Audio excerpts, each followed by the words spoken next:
Audio Jungle.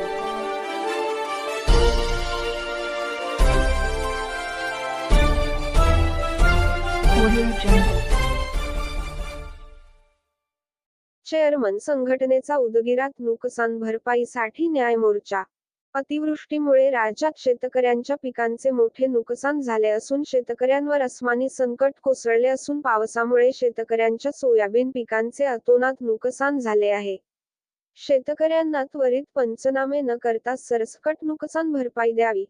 शेतकऱ्यांच्या मालाला हमी भाव द्यावा या मागणीसाठी उदगीर तालुक्यातील चेअरमन संघटनेच्या वतीने 6 सप्टेंबर रोज शुक्रवारी 11 वाजता छत्रपती शिवाजी महाराज चौकात न्याय मोर्चा काढला. यावेळी शेतकरीही मोठ्या संख्येने मोर्चात सहभागी झाले होते.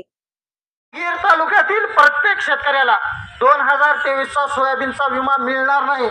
तोपर्यंत कोणत्याही परिस्थितीत उदगीर तालुक्यातील चेअरमन असतील किंवा आमच्या पाठीमागे आपण जे एवढ्या मोठ्या संख्येनं पाठीमागे थांबलात हे सगळेच शेतकरी शांत बसणार नाहीत म्हणजे नाहीत.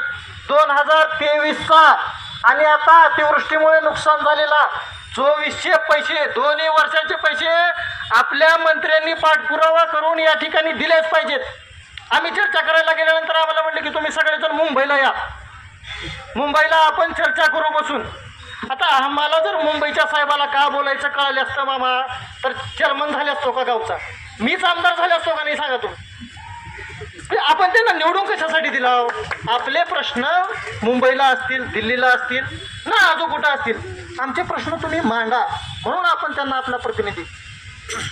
परंतु ते काम त्यांनी स्वतः केलं पाहिजे, मनावर घेऊन केलं पाहिजे. अजून सुद्धा वेळ गेली नाही. त्यांच्या जर मनात आलं तर आज सुद्धा परळीला 450 कोटी रुपयाचा विमा मिळाला असं मला कोणतं म्हणलं थोड्या वेळात. 450 कोटी आणि आपल्या उदगीर तालुक्याला किती तर 8 कोटी. त्याच्यावर 10% पैसे मिळायचे होते मामा. हे कुठंतरी चुकतंय म्हणून आम्ही सर्वांनी हा लढा चालू केला.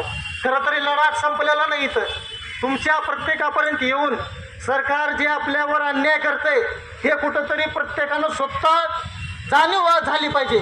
या ठिकाणी येऊन एक आपल्या 8 मागण्याचं निवेदन आम्ही तयार केलेलं आहे.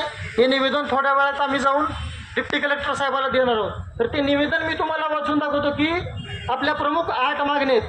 त्यात 2023चं जे 25% अग्रिम रक्कम आहे ते सर्वांना उदगीर तालुक्यातील सर्व शेतकऱ्यांना देण्यात यावं. त्यानंतर पीक पाहणीची सक्ती ही बंद करण्यात यावी. ज्यांना करायचं त्या शेतकऱ्यांनी करा, ज्यांना येत नाही त्यांची पीक पाहणी सरकारी माणूस तुमच्या गावात येऊन तुमच्या शेतात येऊन करून जाईल अशी त्या ठिकाणी तुम्ही काय इतर व्यवस्था केली पाहिजे. त्यानंतर पीक विम्याचं नुकसान झाल्यानंतर कंपनीला जर तक्रार करायची असेल तर ते कंपनीला तक्रार करण्याचं काम सरकारनंच घ्यावं.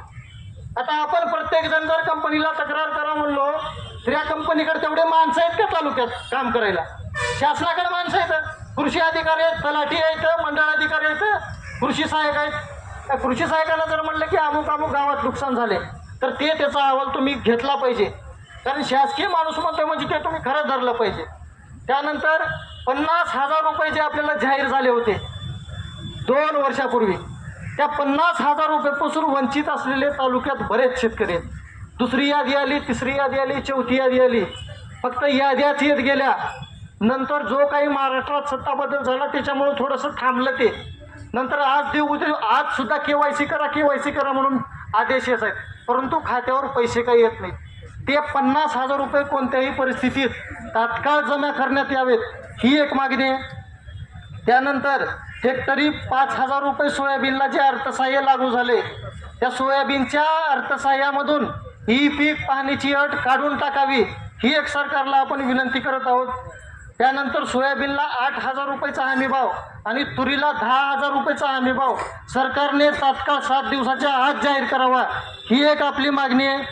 त्यानंतर शेतातील आता MRGSच्या अंडर जे काही कामं होते बरेच कष्टाची कामं, पण शेतातलं फवारणी असेल, खुरपणी असेल, नांगरटी असेल, हे पण कष्टाचेच काम आहेत की. तुम्हाला बाकीच्या गोष्टी देणं होणार तर MRGSमधून ह्या आमचे जे आहेत फवारणीचे पैसे तुम्ही द्या, नांगरणीचे पैसे तुम्ही द्या, अशी एक आपण मागणी या ठिकाणी शासनाला देणार आहोत. आणि आपण सर्वजण स्वतःच्या खिशातले पैसे खर्च करून कुणालाही 1 रुपये न देता स्वतःच्या हक्कासाठी स्वतःच्या न्यायासाठी या ठिकाणी रस्त्यावर उतरला, त्याबद्दल मी सर्व शेतकऱ्यांचं चेअरमन संघटनेच्या वतीने या ठिकाणी जाहीर अभिनंदन करतो की आता आपल्या अन्यायावरची आपल्याला जाणीव झाली आहे, आपले डोळे उघडलेत. तर मग आता आपले डोळे उघडले तर जोपर्यंत आपल्याला न्याय मिळणार नाही, हे सरकार जसं महादेवाचा 3रा डोळा असतो, आपण या उघडलेल्या डोळ्याने याचा भस्म आपण केलं पाहिजे. जोपर्यंत आपल्याला न्याय मिळणार नाही तोपर्यंत आपण हा लढा असाच चालू ठेवू, एवढं आव्हान मी तुम्हाला करतो. आणि यानंतर